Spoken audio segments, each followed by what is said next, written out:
Alam nyo ba mga quiz na may nadaanan ako dito sa may second floor ng Ayala Malls Harbor Point na kung saan makakatikim at makakakain tayo ng iba't ibang klaseng Mexican dishes at dito lang yan sa El Paso Cafe at dito nga matitikman nyo itong kanilang carnitas burrito na worth 595 na ayon sa kanila ito pala yung kanilang special na with price. Grabe talagang full pack no.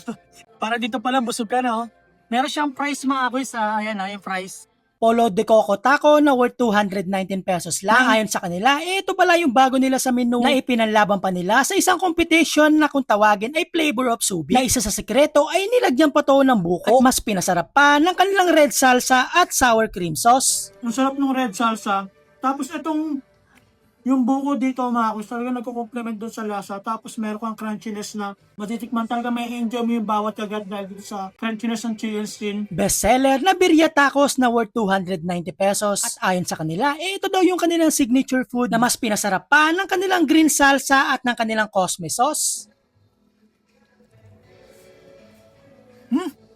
So alam ko na kung bakit ito yung best seller ng El Paso Cafe. Baby back ribs na worth 649 na perfect ka-partner sa kanilang signature drinks na blueberry cream cheese na worth 286 pesos lang. Hello mga kuys, another day, another po tripan naman tayo. So nandito tayo ngayon sa El Paso Cafe para tikman natin yung mga pinagmamalaki nila mga Mexican dishes dito. Katulad dito ang kanilang Polo de Coco Taco na isa to sa bagong dishes nila na mga kuys na ipinanlaban nila sa Flavor of Subic mga kuys. Ito siya.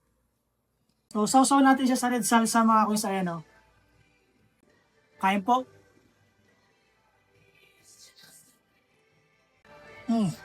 Grabe mga kuys. Ang sarap ng red salsa.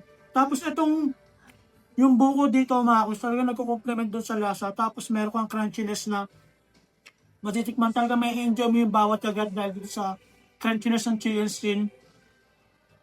Sarap nito mga kuys. So try naman natin mga kuys sa kanilang sour cream sauce. Ayan o. Oh my god.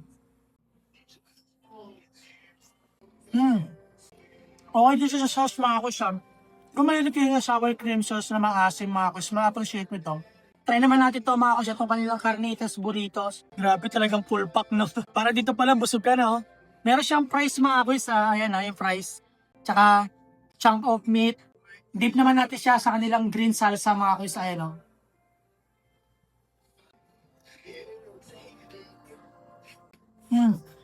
Grabe. Birria tacos mga kuys, isa sa best seller and signature food ng El Paso Cafe mga kuys. Ito siya o. So this time, sausaw naman natin siya sa kanilang cosme sauce. Lagyan natin ng cosme sauce mga kuys. Yung sapat lang mga kuys. Ang sarap ng sauce mga kuys ng cosme sauce. Tapos, so alam ko na kung bakit ito yung best seller ng El Paso Cafe. Legit walang eme. Try nyo to. Baby back ribs mga kuys ng El Paso na isa din daw sa best seller nila mga kuys.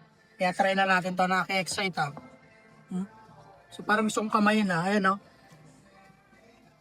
Oh, grabe. Grabe, nagyiwalay. Nagyiwalay sa buto. So hindi natin muna sa sauce sa baby back rib sauce mga kuys. So try natin muna. Grabe. Ang lambot mga kuys, talagang lasang-lasa mo yung pagka-smoke niya mga kuys. Talagang legit to. Sarap nito. So try naman natin siya mga kuys sa baby back rib sauce. Ayun o. Oh my god. Blueberry cream cheese mga kuys na isa sa pinaka-best seller nila rito na drinks mga kuys. Ay, grabe refreshing. So paano mga kuys? Kung mapapasyal kayo dito sa Ayala Malls Harbor Point at naghanap kayo ng Mexican dish, try at testing nyo dito sa El Paso. Legit, approved by Kuya Melo.